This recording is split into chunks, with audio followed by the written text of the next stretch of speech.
बेतिया नगर के सामाजिक बुद्धिजीवीगण, मातृशक्ति एवं छात्र छात्राएं,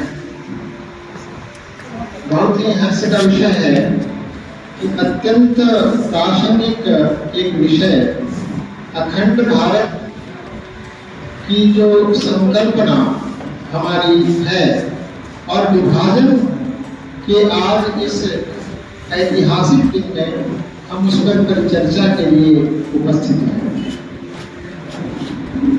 अभी पूर्व के वक्ता महोदय ने विस्तारित पूरी चर्चा की है कि भारत के कितने खंड हुए।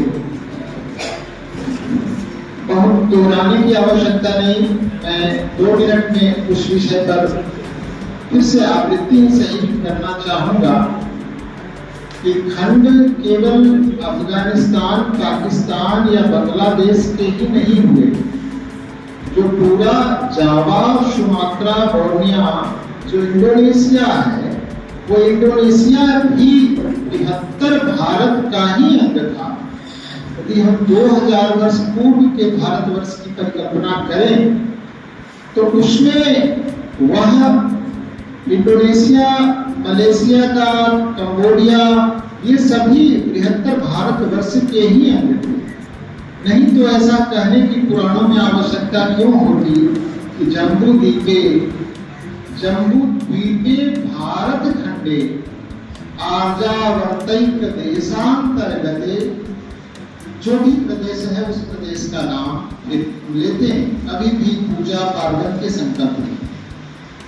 कालिदास को मेघदूत में रामगिरी महाराष्ट्र में है और वहां से यक्ष को संदेश के रूप में अलका नगरी भेजने की आवश्यकता क्यों होती? अर्थात इस पर एक गहन अनुसंधान का विषय है कि कालिदास के काल में अलका भी तिब्बत में है, वो अलका नगरी, तो तिब्बत का अंश भारतवर्ष का ही अंश रहा होगा। नहीं तो कालिदास जैसे कभी किसी और स्थान की कल्पना कर लिए होते, वो अलका और कैलाश पर्वत ही क्यों भेजते? तो कैलाश पर्वत भारतवर्ष का ही अंग था। यह जो 73 भारतवर्ष है, गांधार और गांधार प्रदेश जो भी अफगानिस्तान में है, कैकेयी जहां कैकेय देशी थी वह पाकिस्तान में है।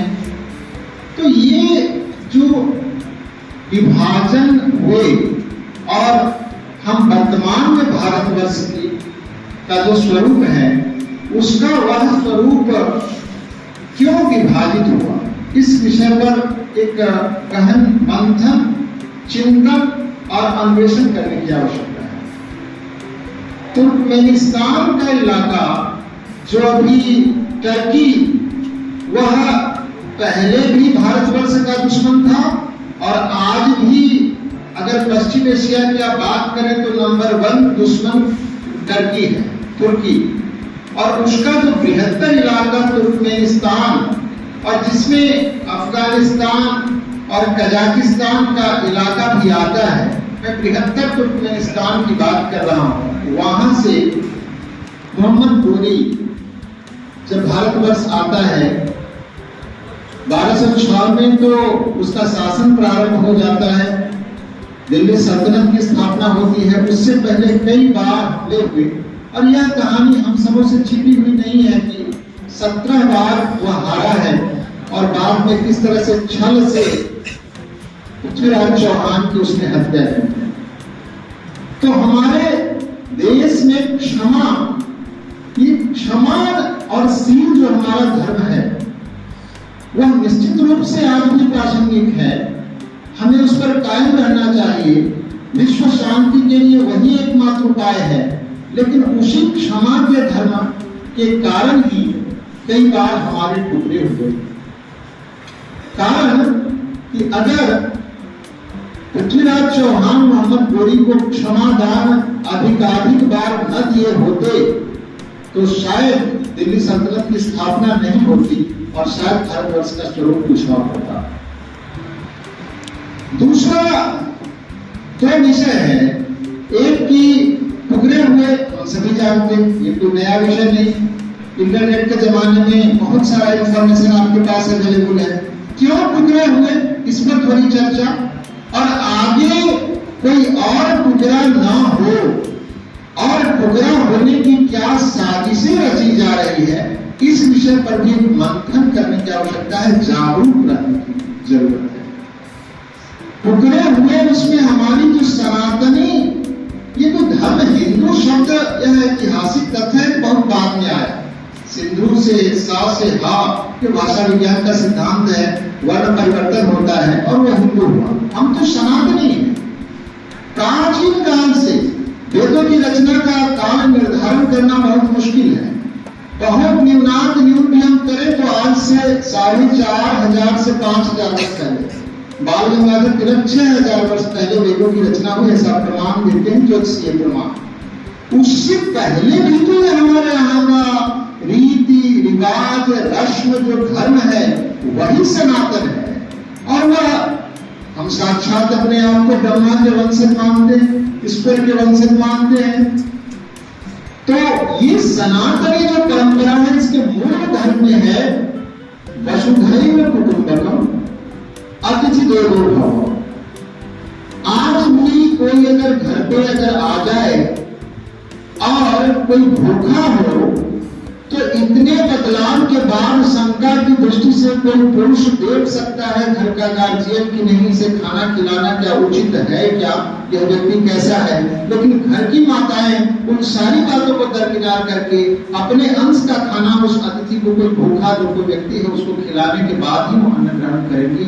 यह हमारी परंपरा है।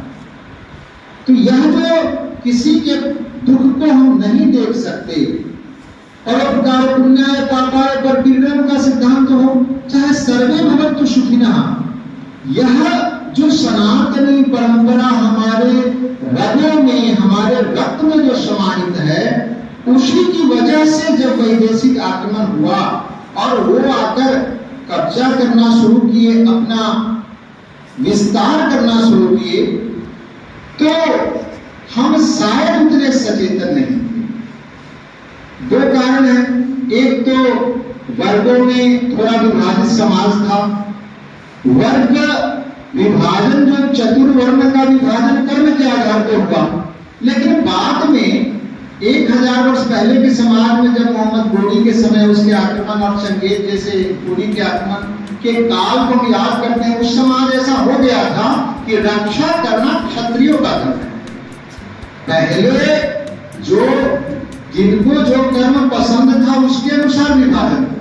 बाद में जब सैकड़ों वर्षों से क्षत्रिय ही रक्षा करते आए, तो दूसरे वर्ण ब्राह्मण का काम केवल शास्त्र जिनको था, तो वो लेकिन वो तो गुलाम हो गए। और तो आओ 1757 के पलासी के लड़ाई के बारे में कहा जाता है कि मुट्ठी भर अंग्रेजों ने जो लड़ाई जो लड़ी थी, उसमें तमाशा देखने वाले भीड़ की ओर से अगर एक अगर पत्थर उछाल के फेंक दिया गया होता तो अंग्रेज यहाँ से भाग खड़े होते। वहां भी वही बात था कि यह हमारा धर्म नहीं है। यह जो जिनका जो कबीला है, जो राज्य है, जो मुगलों की सेना है, उनका दायित्व है, हमारा दायित्व लाठी उठाना नहीं। इसका एक प्रमाण मैं आपको देता हूँ। भारतवर्ष में हमारे इतने टुकड़े हुए, इतने आक्रमण हुए, उन आक्रमणों की कोई गाथा उस समय के जो साहित्यिक, जिनको कवि और महाकवि की संज्ञा हम देते हैं, जो अधिक रचनाएं संस्कृत में ही रची गई थी, उसमें कुछ साक्ष्य नहीं मिलता। कल्हण की राज तरंगिणी जो 12वीं शताब्दी का है, उसको अगर छोड़ दें तो कल्हण की राज तरंगिणी के अलावे इतिहास मूलक कोई ग्रंथ यहाँ लिखा ही नहीं है। मतलब आक्रमण हो रहा है, एक तरफ सोमनाथ के मंदिर लूटे जा रहे हैं, लेकिन सोमनाथ के मंदिर के ही विद्वान पंडित जो पुजारी थे, उस मंदिर के लूट की दास्तान को संस्कृत में लिख नहीं सके। और वो हमारे पास कोई साक्ष्य नहीं है कि किस प्रकार लूट हुई, कितनी संपत्ति चली गई। विदेशी उस पर कुछ लिखते हैं, चीन के यात्री उस पर लिखते हैं, वेदशास्त्र लिखते हैं, तो उनके अनुवाद को पढ़कर हम अंदाजा लगाते हैं कि नालंदा विश्वविद्यालय में कितनी पुस्तकें रही होगी। लेकिन हमारे यहाँ के जो कवि और पंडित थे, उनकी दृष्टि पता नहीं क्यों इस पर नहीं थी। यह एक अनुसंधान का विषय है। और जैसा मैंने कहा, वो जो त्याग, तप, तपस्या और आध्यात्म और चिंतन का जो हमारा स्वभाव और हमारी प्रवृत्ति थी, इसके कारण ठीक है नालंदा विश्वविद्यालय में आग लगी हुई है, वो तो लूट के गए, लेकिन उन पुस्तकों को बचाया जा सकता था। 6 महीने तक वो उससे धुआं निकलता रहा, लेकिन पता नहीं किस डर की वजह से हम ऐसा नहीं कर सकते। हमें आज भी भारत के इतने टुकड़े होने के बाद जो कुछ शक्तियां जिस रूप में और कोई टुकड़ा हो, कोई साजिश हो, और प्रत्यक्ष उदाहरण भी बांग्लादेश का है, जिसमें कितने दिनों से एक ऐसी साजिश हो रही थी कि एक सद्भाव पसंद, समभाव पसंद जो सरकार है, जो लंबे समय से 15 वर्ष से काबिज है, यह सरकार तथाकथित उन उन्मादी तत्वों को और प्रश्रय नहीं दे रही है, तो इस सरकार को कैसे हटाना है और किस तरह से वहां का जो दृश्य है, वो परिस्थितियां आज भी भारत में मौजूद हैं। तो क्यों हम गुलाम हुए, क्यों हमारे टुकड़े हुए? अभी 1947 में जो 2 टुकड़े हुए, पाकिस्तान और पूर्वी पाकिस्तान और पश्चिमी पाकिस्तान, पूर्वी पाकिस्तान बांग्लादेश और पश्चिमी पाकिस्तान जो वर्तमान पाकिस्तान, शासन, आप भारत के मानचित्र को देखें, इस तरह के अव्यवहारिक बंटवारे को तत्कालीन कांग्रेस के नेता, चाहे महात्मा गांधी, जवाहरलाल नेहरू या कोई भी क्यों ना हो, यदि विभाजन को स्वीकार भी कर लिए तो एक इस्लामाबाद से ढाका पर शासन होगा, हवाई मार्ग हमारे ऊपर से जाएगा, इस शर्त को क्यों स्वीकार करना था? हमारी प्रज्ञा को क्या हो गया था? ये कितना अव्यवहारिक था। तो ये जो हमारी मानसिकता में कहीं ना कहीं गुलामी रही है, इतिहास साक्षी है कि मुस्लिम लीग के सामने तत्कालीन कांग्रेस के संगठनकर्ताओं ने घुटने टेक दिए। उसको घुटने टेकने की आवश्यकता नहीं थी आबादी के ख्याल से। अगर बंटवारा ही होना था तो उसी समय 2 पृथक देश की सत्ता आनी थी, तो आज जितनी समस्याएं बांग्लादेश में हुई है वो नहीं हुई। दूसरा एक विषय, ठीक है, भारत का खंड हुआ, हमारी अखंडता खंडित हुई। उस अखंडता खंडित में क्या हम एक पैसेज समझौता के द्वारा ही नहीं कर सकते थे कि बांग्लादेश में रहने वाले जो मुस्लिम आबादी हैं उसको पाकिस्तान के तरफ शिफ्ट किया जाए? 2, 3, 4 महीने में धीरे धीरे एक सेफ पैसेज दे करके थोड़ा और भी अंश ले लो और बांग्लादेश की हिंदू आबादी भारत में मिलकर रहे। यहां तक कि कलकत्ते को भी बंगाल की राजधानी होगी या नहीं, मालदा जो वर्तमान में जिला है उस जिला को बांग्लादेश में मिला ही दिया गया था। इस तरह के समझौते को तत्कालीन जो विभाजनकारी जो ब्रिटिश सरकार थी उसके सामने नेतृत्व ने घुटने टेकने का काम किया। एक और ऐतिहासिक तथ्य पे आप नजर डालिएगा, जब भारत की आजादी के लिए तिथि की घोषणा हुई थी कि जून 1948 को देश को आजाद किया जाएगा, पहले से अनाउंसमेंट हुआ, तो किस हड़बड़ी में 15 अगस्त 1947 को आजादी का समझौता क्यों स्वीकार किया गया? महज 3 महीने का समय दिया गया कि 3 महीने में ही ये विभाजन भी हो जाएगा और देश भी आजाद होगा। इतनी घबराहट और पद पर बैठने की इतनी जल्दीबाजी क्यों थी उस समय के नेताओं की? अरे इतना दिन अंग्रेज रहेंगे तो 6 महीना और रहते। एक जो विभाजन और उसकी रेखा, सीट महल की समस्या का समाधान अभी अभी 2 वर्ष या 3 वर्ष पहले वर्तमान सरकार बांग्लादेश के साथ संपन्न की है। सीट महल की त्रासदी आप जानते हैं कि बांग्लादेश में क्या थी? क्योंकि मैं लंबे समय तक बांग्लादेश के बॉर्डर पे पश्चिम बंगाल में सेवा देने का अवसर मिला, इसलिए मैं उन चीजों को जाकर के देखता था जिसमें 3 बीघा गलियारा भी है प्रसिद्ध। वो समस्या है कि भारत में जमीन है और निवासी बांग्लादेश के, और उधर बांग्लादेश में भारत की भूमि है भूमि बांग्लादेश की है, निवासी भारत की। ये जो जल्दबाजी में बंटवारा होने से सीमा पर एक विचित्र स्थिति पैदा हो गई और दिल्ली में बैठ करके एक रेखा खींच दी गई और उसको कांग्रेस ने कैसे स्वीकार कर दी।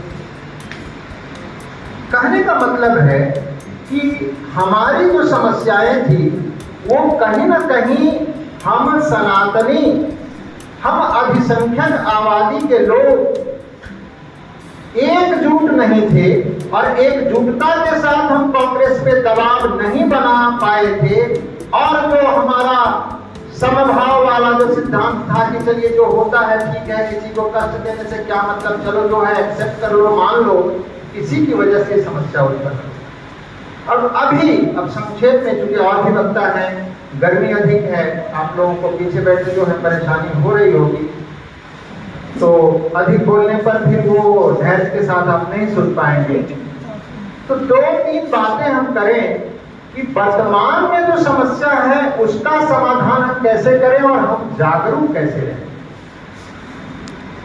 एक चिकन नेक शब्द आप लोग जानते होंगे कि भौगोलिक मानचित्र पर जो इलाका है, सिलीगुड़ी का इलाका, जो कोई भी ट्रेन गुवाहाटी जाती है और भारत के मानचित्र में आप देखिए तो सिलीगुड़ी के पास का इलाका, एक तरफ रायगंज सिलीगुड़ी और उधर बांग्लादेश।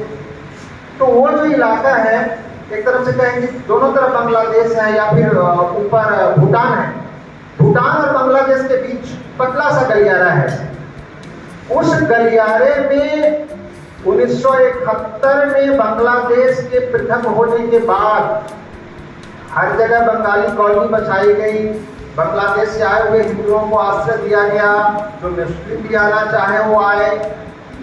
लेकिन एक प्लानिंग के तहत 1971 के बाद अवैध तरीके से लाखों लोगों को बंगाल की सीमा पर उस चिकन नेक में बसाया गया और असम में पूरी वहां की भौगोलिक जो संरचना थी उसी संरचना को बदल देने का कार्य किया गया। आबादी, दूसरी आबादी के आने से अगर यहाँ चाइना के डॉक्टर कुछ बीमारी का इलाज करते हैं, बवासीर वगैरह की कुछ बीमारी है उसके लिए चाइनीज कुछ स्पेशलिस्ट डॉक्टर होते हैं, अगर मोतिहारी शहर में 100 चाइना के डॉक्टर आके इलाज अगर शुरू कर दे या रसिया के ही 100 डॉक्टर इलाज कर दे तो यहाँ की क्या स्थिति होगी? चिकित्सा व्यवस्था अस्थिर नहीं हो जाएगा? दोनों की प्रकृति अलग है। तो भिन्न प्रकृति के लोग जब अधिक संख्या में आकर के और उनको सरकार, चाहे कोई भी सरकार क्यों ना हो, वोट बैंक की राजनीति के लिए एक पूरे वातावरण को अस्थिर करने में सरकार की जो भूमिका रही है वही कहीं ना कहीं हमारी विभाजनकारी जो तत्व है उसको सक्रिय करता है।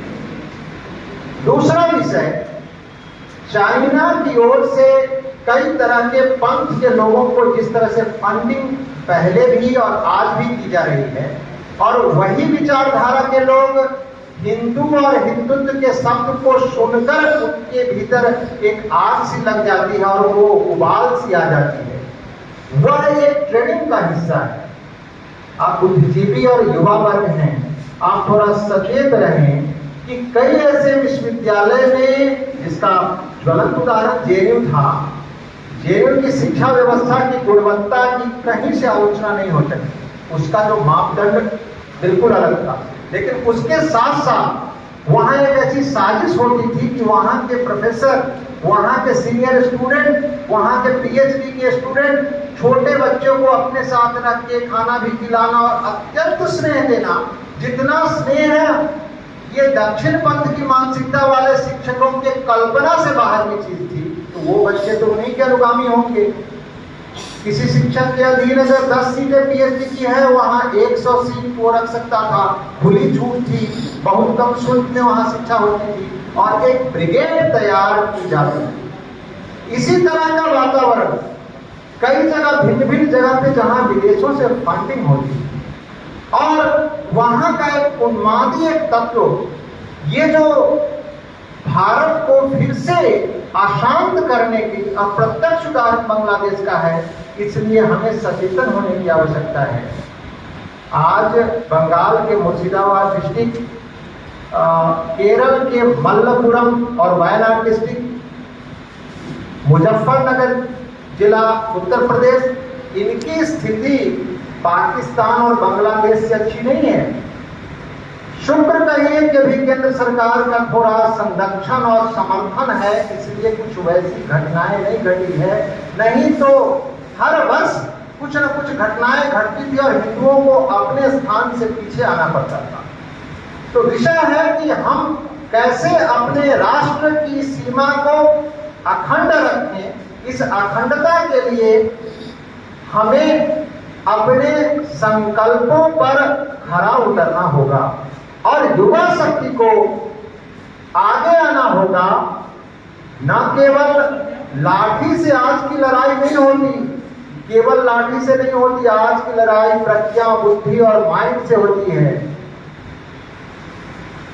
ये इंटेलिजेंस के इस युग में जब तक आप सचेत नहीं होंगे, आप जिस मल्टीमीडिया का उपयोग कर रहे हैं, हम सभी फेसबुक, ट्विटर के आदी हो चुके हैं, उसके बिना हमारा काम नहीं चल रहा है। लेकिन वह किस तरह से विदेशी ताकत फंडिंग करके हम क्या, आप लोग ऐसा उदाहरण प्रत्यक्ष में कभी देखे होंगे नहीं, या बुजुर्ग लोग शायद कभी देखे हो, हम मुझे भी जानकारी नहीं थी, कुछ बच्चे हमें बताए कि अभी आप बात करिए किसी विषय पे कि आपको केवल फोन को रख दीजिए, उसका फिर डेटा ऑन है, फोन रखा हुआ है, आप लोन लीजिएगा, इस पर आप चर्चा करिए कि एक घर बनाना है, इसके लिए इतने लोन की आवश्यकता है। आप आधे घंटे चर्चा करिए वाइफ हस्बैंड परिवार के बीच और फेसबुक का नोटिफिकेशन देखिए कि वो क्या आ रहा है, वो वही आ रहा है जो आप चर्चा कर रहे हैं। इसलिए ये जो टेक्नोलॉजी हम यूज कर रहे हैं, इस पर आप लोगों की चूंकि प्रज्ञा ज्यादा है हम लोगों से तीव्र, आपको सचेतन रहना होगा कि क्या कोई विदेशी ताकतें हमें इतना कमजोर और गुलाम करने की कोशिश तो नहीं कर रही हैं, जो खुद से एंड्रॉयड फोन को यूरोप के कई देश अवॉइड कर रहे हैं, अभी धीरे धीरे छोड़ रहे हैं, वो लाइन की ओर जा रहे हैं। और हमें किस तरह से फोन को कम सस्ते दर पर, पहले जो 15,000 में जो टेक्नोलॉजी मिलती थी वही टेक्नोलॉजी और 10,000 और 8,000 में मिल रही है। तो ये क्या किसी साजिश के हम शिकार तो नहीं हो रहे हैं? इसलिए हमें शारीरिक और मानसिक रूप से भी सशक्त रहना होगा, दृढ़ रहना होगा।